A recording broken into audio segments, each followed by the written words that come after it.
ملک ریاض نے یہ ثابت کر دیا کہ اسی کا پیسہ ہے، یہ کوئی پروسیڈ آف کرائم نہیں ہے کسی جرم سے، کیونکہ نہ تو اس کے پاس کوئی عہدہ ہے ملک ریاض کے پاس، نہ وہ ہولڈر آف پبلک آفس ہے۔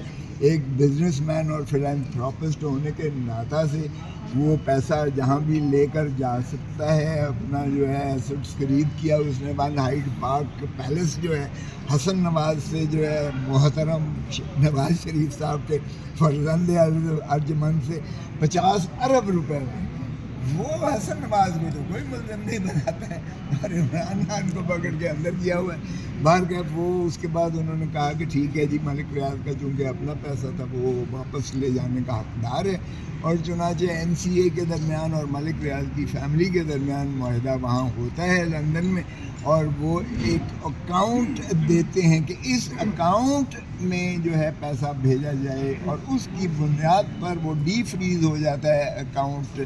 ڈی فریز ہونے کے بعد وہ جو ہے سیدھا المشرق بینک سے، جو ملک ریاض کی فیملی کے اکاؤنٹس تھے، اس میں سے سیدھا پیسہ سپریم کورٹ کے اکاؤنٹ میں آتا ہے۔ نہ یہاں عمران خان کا لینا دینا تھا، نہ پرائم منسٹر کا کوئی تعلق تھا، لیکن شہزاد اکبر صاحب یہ اپنے کھاتے میں ڈالنے کے لیے کارروائی، جبکہ پیسہ پہلے آ چکا ہے، 29/11 کو پیسہ آ چکا یہاں 2019 میں سپریم کورٹ کے اکاؤنٹ میں۔ 2/12 کو یہ کہتے اپنے کھاتے میں ڈال کے کہ میں نے کوئی انفعل کیا ہے لے کے آ رہا ہوں، اور 3/12 کو اس نے جو ہے یہ کیبنٹ کے سامنے رکھا کہ یہ انہوں نے کانفیڈینشیلٹی کا ایک معاہدہ جو ہے درکار ہے، کہ جو معاہدہ ملک ریاض اور NCA کے درمیان اس پیسے کی واپسی کے بارے میں ہوا ہے اس کو کانفیڈینشیل رکھا جائے گا۔ تو اس کانفیڈینشیلٹی ڈیڈ، یہ نہیں کہ ان کے جو ہے ایگریمنٹ کی اپروول مقصود تھی، نہ اپروول کی تو ضرورت ہی نہیں ہے، اس لیے کہ برطانیہ کا قانون جو ہے، یا برطانیہ کی پولیس یا برطانیہ کی میجسٹریٹ ماشاءاللہ ہماری طرح کے عدالتیں اور ہماری طرح کے جو ہے ایجنٹ پولیس نہیں ہے، وہ تو پوری چھان بین کرنے کے بعد جب تک تسلی نہ کر لے تو شفی نہ کر لے، وہ تو کوئی فیصلہ کرتے ہی نہیں ہیں۔ تو انہی کے فیصلے کے مطابق یہ ایک ملک ریاض کا پیسہ متصور کرتے ہوئے، اور اس کی چونکہ دینا تھا، دیندار تھا وہ حکومت پاکستان یا حکومت سندھ کا، کیونکہ وہ اس چیز کو تشخیص صوبوں کو نہیں کیا کرتے ہیں ان کا، تو حکومت پاکستان ہی کہنا تھا انہوں نے۔ چنانچہ وہ جب ڈیزگنیٹڈ اکاؤنٹ لکھ دیا تو پھر اسی اکاؤنٹ میں آیا، اور اس اکاؤنٹ میں انہوں نے ظاہر ہے کہ وہ ملک ریاض ہی کا پیسہ اور ملک ریاض ہی کا تھا۔ تو عمران خان کی کیبنٹ نے اگر اس کانفیڈینشیلٹی کو 3/12 کو کیا تو اس سے کوئی فرق نہیں پڑتا، کیونکہ اماؤنٹ پہلے 29/11 کو آ چکا تھا، اور اس میں کوئی کیبنٹ کی اپروول کی ضرورت نہیں تھی۔ دوسرا رہا سواوے میں جو 258 کنال جو رقبہ ہے وہ القادر یونیورسٹی ٹرسٹ کے نام پر ہے، وہ آج بھی یونیورسٹی موجود ہے، آج بھی ٹرسٹ موجود ہے، اور ٹرسٹ ڈیڈ میں لکھا ہوا ہے کہ ٹرسٹیز نہ اس میں سے پیسہ لے سکتے ہیں، نہ تنخواہ لے سکتے ہیں، نہ ٹرسٹ کا پیسے کو ادھر ادھر کر سکتے ہیں، نہ اس بلڈنگ کو ادھر ادھر کر سکتے ہیں۔ اور وہ جج صاحبان نے پوچھا کہ کیا یونیورسٹی بن چکی ہے، تو انہوں نے تسلیم کیا۔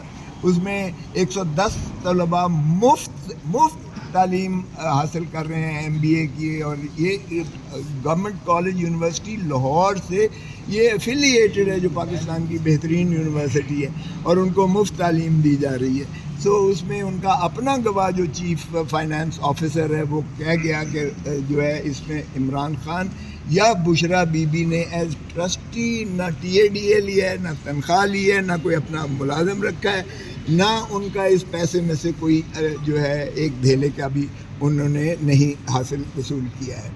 اس طرح اس کے بعد اس کیس میں کیا رہ جاتا ہے، بڑی انہوں نے جو ہے انٹ بنٹ شنٹ اور ادھر ادھر کی مارنے کی کوشش کی، اور ہندوستان کے 100 سال پہلا ایک کیس کیا، وہ بھی نظائر جو دینے کی کوشش کی، ان کا کوئی تعلق اس کیس سے نہیں تھا۔ کسی نے اپنے ماں کے نام ٹرسٹ کروایا تھا جو اس کے فائدے میں تھا، کسی نے اپنے عزیز و اقارب کے نام، یہاں تو بھائی یونیورسٹی کے نام جو ہے وہ ٹرسٹ قائم کیا گیا ہے، اور وہاں بچے تعلیم حاصل کر رہے ہیں، اور یہ کوئی عمران خان کا پہلا ٹرسٹ نہیں ہے، اس نے تو یہ شوکت خانم ٹرسٹ جو ہے وہ بھی ایک ہسپتال جو ہے جس کا 9 ارب روپیہ 1 سال کا خرچہ ہے جو لوگ دیتے ہیں، اس لیے کہ لوگوں کو یہ اعتماد ہے کہ عمران خان جو ہے وہ امانت دیانت اور اس کا جو ہے علمبردار ہے، اور اس کو تو پہلے بھی سپریم کورٹ یہ فتویٰ دے چکی ہے.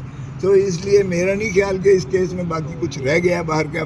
آج دلائل سننے کے بعد انہوں نے فیصلہ محفوظ کیا ہے، اور مجھے کبھی امید ہے انشاءاللہ قانون اور آئین کے مطابق، چونکہ اس میں کوئی جرم مترشح نہیں ہوتا ہے، انشاءاللہ عمران خان کی. اچھا کھوسا صاحب یہ بتائیے گا، کل خواجہ آصف نے جو ہے فلور آف دی ہاؤس جہاں پر پارلیمنٹ میں کہا کہ آپ کے جو ولدیت ہے وہ خانہ ہی ختم ہو گیا ہے، اتنی ولدیتیں چینج کی ہیں، اتنا بیان آپ کی اسٹیٹمنٹ دی ہے آپ کی پارٹی نے. اس میں یہ بھی ایڈ کر لیں کہ اس کی ولدیت پی ٹی آئی کہ وہاں پہ جو سیاسی اس میں یہ بھی ایڈ کر لیں انہوں نے وہاں. اچھا یار کس بندے کی بات کرتے ہو؟ جو بندہ ایک عورت سے ہارا ہوا ہے اس بندے کی بات کرتے ہو؟ جو ڈٹھائی سے گھس بیٹھیا جو ہے اسمبلی میں پارلیمنٹ میں بیٹھا ہوا ہے ہارنے کے باوجود، جو ریحانہ ڈار سے بری طرح سے شکست خوردہ ہو کر، شکست کھا کر بھی بے حیائی سے ایم این اے بن کے اور پھر وفاقی وزیر بھی اس پہ تر رہا یہ کہ بن کے بیٹھا ہو، اس کی بات کا میں جواب دوں؟ معاف کیجیے گا، یہ توہین ہے. سر اس میں یہ ایڈ کر لیں کہ کل وہاں پر ایوب خان کے حوالے سے بھی پارلیمنٹ میں بات ہوئی ہے کہ ایوب خان کو قبر سے نکال کر ان کی لاش کو لٹکایا جائے اور اس طرح سے. لیکن ہم نے دیکھا کہ اسی دوران پاکستان تحریک انصاف جو اس وقت خود کو اینٹی اسٹیبلشمنٹ کہہ رہی ہے، لیکن ان کی جانب سے نعرے بازی کی گئی اور بات مکمل نہیں کرنے دی گئی. تو کیا آپ نہیں چاہتے کہ جنہوں نے آئین ہمارا وائلیٹ کیا ہے ان پر آرٹیکل 6 لگنا چاہیے؟ دیکھیں آئین تو اس وقت 1973 کا تھا ہی نہیں بھائی. کس آئین کی بات کریں؟ اس وقت کون سا آئین تھا؟ 1962 کا میرے خیال. اس وقت کون سا آئین تھا پہلے یہ تو 73 میں آ کے بنا ہے. یہ سرزمین بے آئین بنائی رکھی ہے.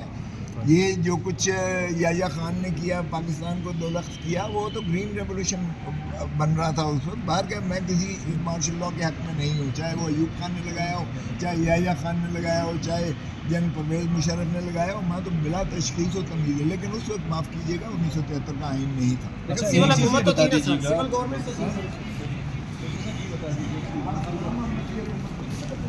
یہ جی آج القادر ٹرسٹ میں بیل ہوئی، کوئی آرگومنٹ ہو گئے ہیں اور فیصلہ محفوظ ہو گیا. یہ میرے ساتھ جہانگیر بھائی ہے. ہاں کیسے ہیں بھائی؟ ٹھیک ہے. یہ ہم اپنی ڈیوٹی دے رہے ہیں ناظرین کے لیے. چینل کو دیکھیے، سبسکرائب کیجیے اور لائک بھی کیجیے.